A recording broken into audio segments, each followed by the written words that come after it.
BRS party నాయకులు వాళ్ళ working president Kalvakuntla Taraka Ramarao alias తుపాకీ రాముడు మీటింగ్ పెట్టుకొని రైతుల పట్ల అపారమైన ప్రేమ ఉన్నట్టు, రైతులంటే బీఆర్ఎస్ పార్టీకి అపారమైన గౌరవం ఉన్నట్టు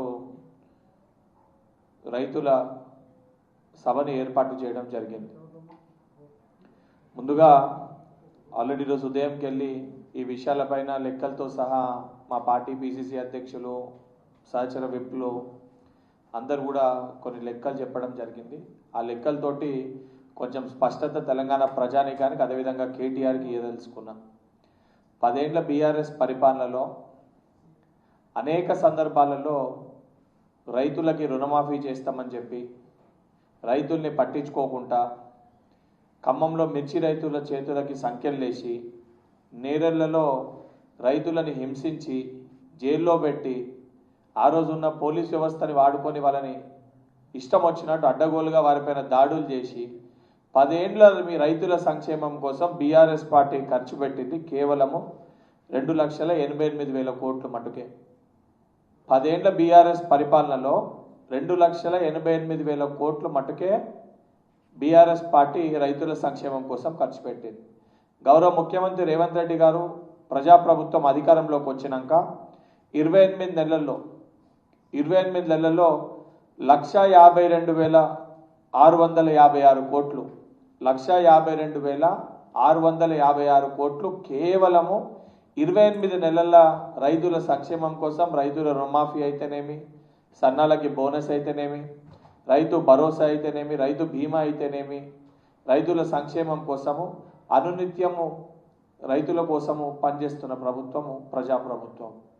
నిజంగా రైతుల సంక్షేమం కోసం ఏదైనా సభని ఏర్పాటు చేసినప్పుడు సమస్యలపైన మాట్లాడితే బాగుంటుంది, సమస్యల గురించి వివరించినా బాగుంటుంది. కానీ ఈ మీటింగ్ ఏదో రేవంత్ రెడ్డి గారిని తిట్టనీకి, లేదా నిన్ను నువ్వు చూపించుకోనీకి, లేదా మీ అయ్య దగ్గర మార్కులు కొట్టేనీకి, లేదా బావ కంటే నేను గొప్పని చెప్పి చూపించుకోనీకి ఇటువంటి పిచ్చి పిచ్చి మాటలు, పిచ్చి పిచ్చి కూతలు కూస్తే తెలంగాణ ప్రజలు గుడ్డలు ఒడిదీసి కొట్టే పరిస్థితి వస్తుంది. కేటీఆర్, నేను కొంచెమన్నా సిగ్గుశరం ఉండాలి నువ్వు మాట్లాడే మాటలకి. ఈరోజు నువ్వు మాట్లాడే మాటలు చూస్తే నిజంగానే డ్రగ్స్ తీసుకొని నువ్వు బయటకు వచ్చి మాట్లాడుతున్నావు అనే ఒక అనుమానాలు తెలంగాణ ప్రజలకి లేవనెత్తే పరిస్థితి ఏర్పడ్డది. నిజంగా మీటింగ్లో ఏదైనా విషయాలు ఉన్నప్పుడు రైతులకి ఈ విషయాలు ఉన్నాయి, ఈ సమస్యలు ఉన్నాయి, వీటిపైన లేవనెత్తి ఆ సమస్యల గురించి మాట్లాడితే నిజంగా ప్రభుత్వం కూడా ఎక్కడ ఇబ్బందులు ఉన్నాయేమో వాటిపైన ఆలోచించే పరిస్థితి ఏర్పడుతుంది. కానీ అవన్నీ పక్కన పెట్టి ఓన్లీ రేవంత్ రెడ్డి గారిని తిట్టనీకి, రేవంత్ రెడ్డి గారిని తిడుతూ మధ్యలో రాహుల్ గాంధీ గారి గురించి మాట్లాడినాం. కేటీఆర్, నీకు అడుగుతున్న, రాహుల్ గాంధీ గారు వారి కుటుంబం పట్ల, వారి యొక్క చెల్లె పట్ల అపారమైన ప్రేమతోటి, అపారమైన గౌరవంతో వారి యొక్క స్థానాన్ని వారి చెల్లెకిచ్చి ఎంపీని చేసారు. నువ్వేం చేసినావురా నాయన?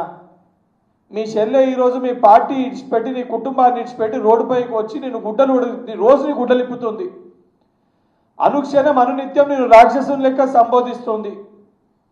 మీరు ఏం పీకిరు తెలంగాణ రాష్ట్రానికి అని చెప్పి భారతదేశానికి పోయినామని చెప్పి రోజుకొక పదజాలం ఉపయోగించి మిమ్మల్ని తిడుతుంది.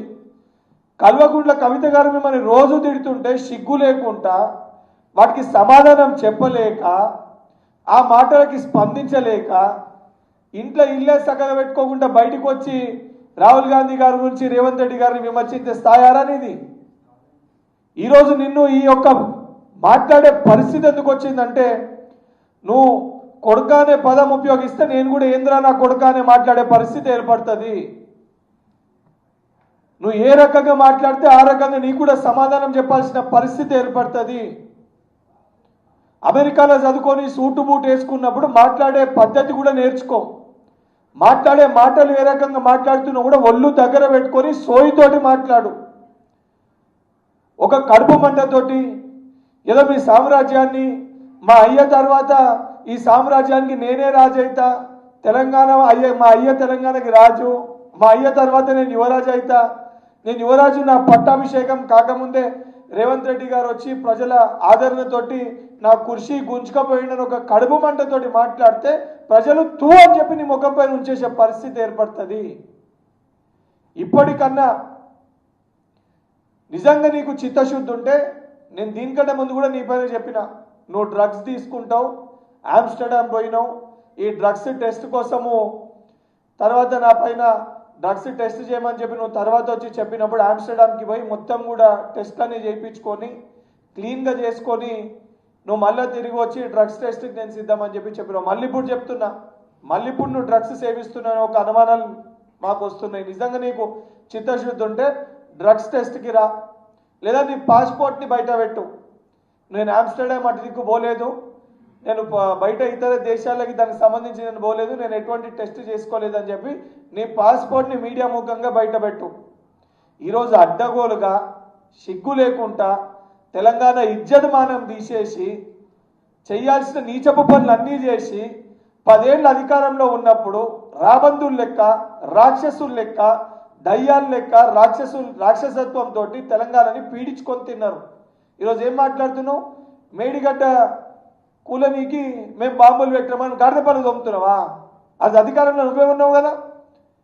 నువ్వు అధికారంలో ఉన్నప్పుడు మేము మేడిగడ్డకి బాంబులు పెట్టి పేలుస్తే మరి సోయి లేదా నీకు?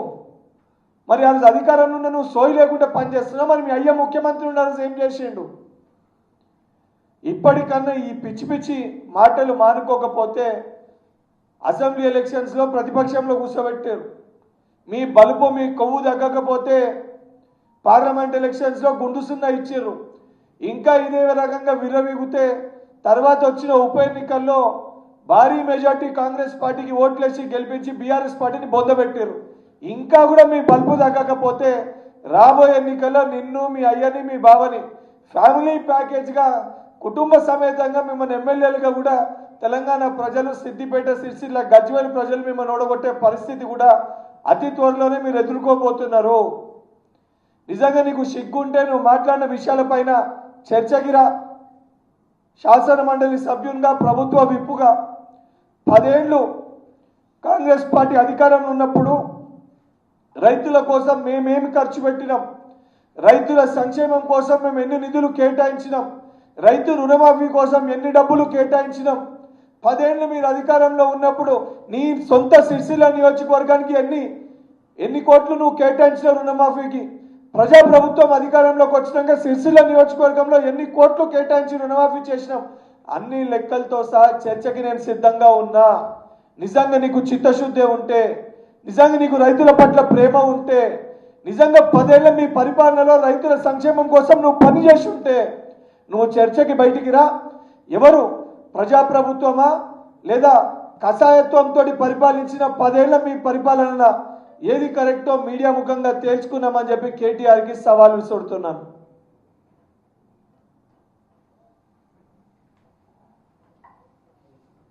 Thank you.